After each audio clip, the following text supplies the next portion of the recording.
Yo, what's up? It's been a minute since I made some Rust videos. The new updates coming out along with the gun recoil changes have piqued my interest, and I'm considering making some more strategy guys, gameplay videos, and maybe some base builds along the way in the future. So if you would like to see that, make sure you like and subscribe. It gives me a little bit more motivation to put out these quality videos for you guys, like the strategy that we're about to go into.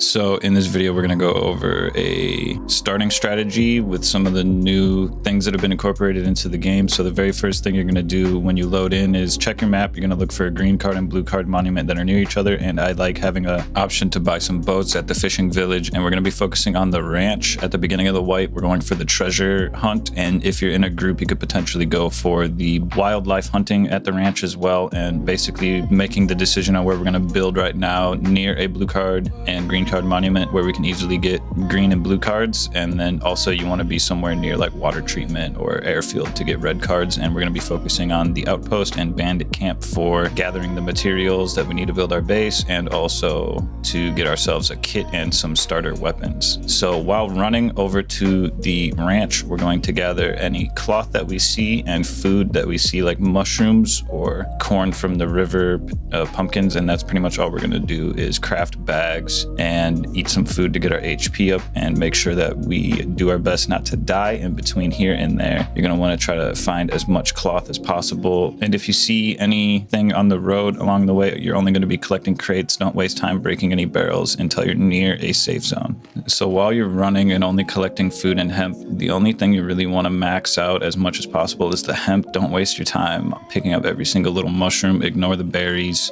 Potatoes give you a lot of hunger, so if you don't find any mushrooms and you find like one batch of potatoes, that'll be enough to get your hunger up to where you can go sit at a fire barrel at the ranch or sit in a chair at the bandit camp and heal with 100 comfort instead. So just get enough to heal you a little bit or enough to fill your hunger to heal at the safe zone. Collecting these stone nodes like you just saw, or the wood ones, will help you get a jump start on crafting a pickaxe or a hatchet. Keep your head on a swivel so you can catch any hemp. Just make sure if it's really far away or near a base or something, you ignore it. Keep as much terrain in between you and potential enemies as possible. So as you can see right here, there is a big open space and we're kind of vulnerable right now, but there are these giant cliffs next to us and we can kind of navigate through them. Just make sure there's no bases in here, and if there is, you might want to walk around it or crouch through it, because during this beginning phase we're trying to get as many bags down as possible and avoid all enemies unless you're able to craft a bow immediately. But we kind of want to save all the cloth that we can so that we can get bags down, because once we're near the safe zones we'll have a pretty good chance to get some components to recycle and potentially craft a crossbow instead right away, which is way better than a regular bow. So for the treasure hunt, you're going to need 25 scrap at the ranch. And the reason we're doing this is the potential to get a gun and a lot of tech trash to recycle for scrap, so you can get a tier 2 early. So a thing that you might want to do if you have some extra cloth is put a stash down and maybe throw a little hemp in here for bandages or possibly another bag, and all the scrap and components that you can get, because you can always recycle at the lighthouse nearby. And remember, the ranch, like on our map right now, it doesn't have anything for the treasure chest to spawn nearby. So if this is crucial and you really require to, do this treasure chest, you're gonna have to server hop. It's not too big of a deal if it's not there. I mean, you can always come over here and do the wildlife hunts to try and get some scrap that way. If you're having troubles getting scrap any other way, I mean, it's good for that. And also you can buy horses over there, so it's always good to have a bag down near a ranch regardless. But do keep in mind, if there's no monument nearby for that treasure chest to spawn, it's not going to. Now we're moving over to the outpost because it's along the way to the bandit camp, so you can do some crafting here of recycling if you found any crates along the way and want to start crafting your gear set, like a nail gun or a crossbow or something like that that requires a tier 1 workbench, or you found something that you need to research, then you can do that there at the outpost. And then we're going to start making our way over to bandit camp, which is where a large majority of the materials that we're going to obtain to start our base is going to be from here. It has everything we need, like a tier 1 workbench, repair bench, research table. You can start to plan out more carefully where you're going to build at. We've decided over here by these 3 monuments over here is where we're going to build, and also have access to the underground tunnel and a red card monument above us, and also the Arctic research base once we get some guns so we can go take that. Now here's the chair at bandit. If you need to heal up to 100 comfort, you didn't find a whole lot of food, but you found enough food to heal with comfort, stop by that barrel and that chair on the edge. We're gonna head over to Mr. Lumberjack over here, and we're going to do our first quest from him, which is to go collect his vodka liquor bottle. So what this is going to do is require us to go to a marker on the map. You'll be able to see that on your compass, the little blue scroll. It can be quite dangerous, like this one's right next to a gas station. So make sure the only thing you're doing along the way, if there is anything, is collecting boxes. We're still not breaking any barrels yet. It's very sketchy to go to the gas station like we're doing here. If you see there's boxes here, you got yourself a weapon that you crafted at Outpost, or you found one in a crate like I just did. You can maybe try to go grab this and get a green card real quick. I wouldn't fully loot it. I would just grab a couple boxes and dip out and go continue onward to the mission. And this goes for every step of the way through this whole strategy. The only thing we're doing is collecting boxes. You'll get tools this way. You'll get weapons this way sometimes. And if you get attacked by a wolf, feels bad, man. But yeah, so we found the vodka bottle. We're going to go head back and get ourselves a free metal hatchet, which is going to assist in us gathering some wood for the next quest, which will give us a crossbow. If you've already got a crossbow crafted, that's cool. Double crossbow is awesome. Double crossbow is life. So we're going to go get some wood and head back over to him. Make sure you don't craft this wood into anything. You need to have 2k in your inventory, as well as breaking down 2k worth of trees. And then we can also utilize this wood to craft ourselves like some wood armor. If we got some rope, at this point we can start using our rock to break barrels around the bandit camp. Maybe go back to Outpost, try to collect some of those mini monuments around the Outpost if there is any. You can see them on the map, and if you're in a larger group, you can try to do the final quest from him, but it is quite difficult, especially if you're on a highly populated server, to kill all those animals. So in this building, we've got ourselves a repair bench and a tier 1 workbench, so we can craft ourselves some gear sets and weapons that require a tier 1 workbench. Go over to the recycler. We collected a couple boxes, couple barrels, you know what I mean? Get yourself some metal fragments for a sheet metal door or a crossbow or a nail gun.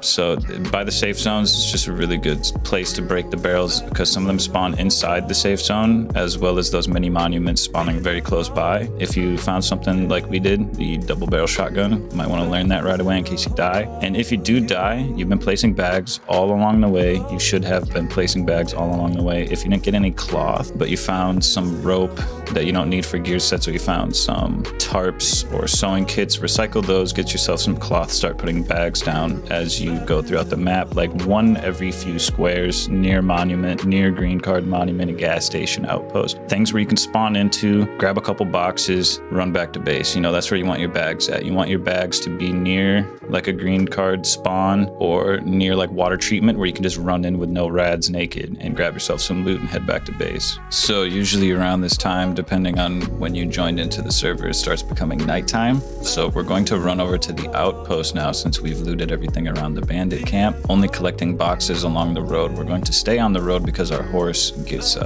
increased stamina on the road, or like it uses less stamina on the road. So now we can come back over here, craft anything we forgot about, recycle some stuff we found, collect the mini monuments around the outpost, barrels on the road, research anything you might have found. And if you need more wood, we're going to be crafting our base out of wood, starting with like a 2x1 or like a 1x1, just strictly out of wood, because usually on a highly populated server, it's very difficult to find stone. So you want to have about 5, 6, 7,000 wood, so you can craft a TC, building plan, wooden armor, crossbow, bow, things like that. So once you're done at the outpost, we're going to head over to the ranch, where you can also collect some wood. I'd recommend not collecting anything you can't recycle at the ranch, so don't collect anything at this point. We're getting ready to build our base, and this is the guy where you can do the treasure hunt.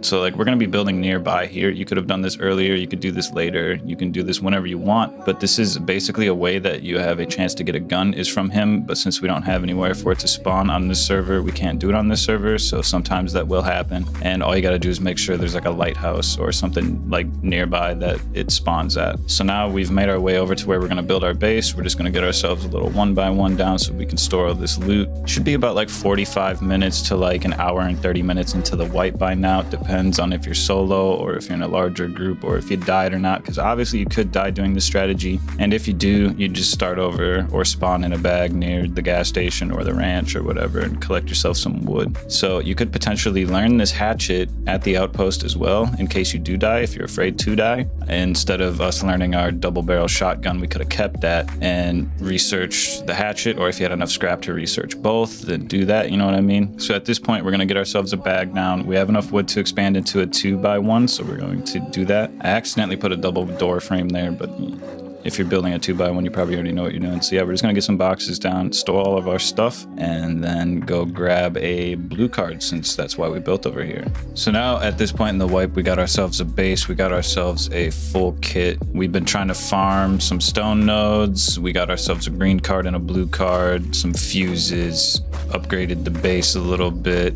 We've built near a location that allows us to scale up into tier 2 gear sets. You might have to move to get up to tier 3 to run some red card monuments, unless you have maybe an oil rig nearby or underwater labs nearby. Since we're built near the water, we've also got a boat that we found along the way, and we've also got enough scrap to buy a boat in case you didn't find one, or buy a horse, build a horse base. So we're going to start utilizing the monuments that we live nearby, which has been figured out since the beginning of the wipe. After you've got yourself a couple green cards, you got maybe an extra gear set, a bunch of cloth, you've recycled a ton of sewing kits, we're going to head over to the underground tunnels. You're going to need a ton of bandages for this. If you don't have any med syringes, you'll possibly be able to find them down here, as there's a ton of tool crates, a ton of brown boxes, and a lot of military crates, and you might be able to find one on the underground dwellers. There's going to be a lot of these guys all over the place, so if you're in a large group, it's going to be pretty easy for you. But if you're solo, you're going to want to have basically a full inventory of bandages and a ton of med syringes. If you bring some low grade after you're done collecting, or you run out of bandages, you can head over to where the trams spawn at near the elevators, and you can take that over to like outposts or someplace with a recycler to recycle your components you gather down here. Also, this could be a pretty safe way to, you know, go over to launch site or go over to power plant or military tunnels once you get a red card, or maybe to head over to Bandit Camp to buy a mini copter instead of running on the land above. So this is basically where you're going to get the materials to level up into your tier 2 workbench and gear set, and tier 3 workbenches down here if you're having issues on the overland. That basically covers the entire guide for having a strong start to your wipe. This is specifically targeted at solo players, but could also work very well for mid to large size groups. Hope you guys enjoyed the video. Don't forget to subscribe if you did. Leave a like and a comment letting me know what you would like to see in the future, and I'll catch you guys in the next one.